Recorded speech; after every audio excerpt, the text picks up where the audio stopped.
कसायला विकली होती मस्ती पण राहत नाही म्हणून 1.5-2 वर्ष तिने ट्राय केले होते. पहिल्या लशीत गाभण केल्या मिल्क चार्जरच्या ह्याच्यामध्ये 19,000 रुपये 19,000ला विकत घेऊन आणली. आता जाऊन ती म्हैस ओळखू येईल का? लई मी परवा मालकांना स्वतः व्हिडिओ टाकले त्यांना सुद्धा म्हैस ओळखली नाही. ही नाही म्हणत होते. नाही होय बर. चांगली झाल्या म्हणजे. आता जर ही म्हैस जर मागितली, तुम्ही मागितली पण आली ना तुम्हाला?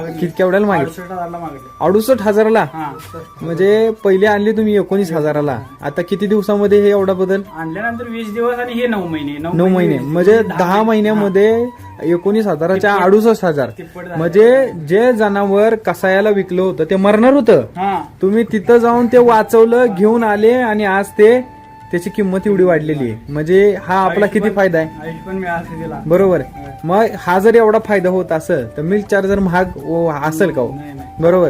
कायम वापरण्याला महाग वाटतच नाही. ते कायम जे वापरतोय त्याला त्यालाच माहिती फक्त. बरोबर. जो रेग्युलर वापरणार आहे त्याला त्याचे फायदे 100% जाणवते. एकंदरीत आपल्या गोठ्यामध्ये आज समस्या काहीच काय नाही आजार कायच नाही. आणि शेणामध्ये सर आल्या आम्ही शेण पण बघितलं. हा. म्हणजे ते एवढं जबरदस्त क्वालिटीचं शेण पडतंय बघा. हे जर बघितलं आता ताजं पडलेलं आहे. बरोबर. हा. तर एवढं जबरदस्त शेण पडतंय. याच्या अगोदर असं शेण पडत होतं का? नाही अगोदर पातळ आणि चोथा जास्त पडायला.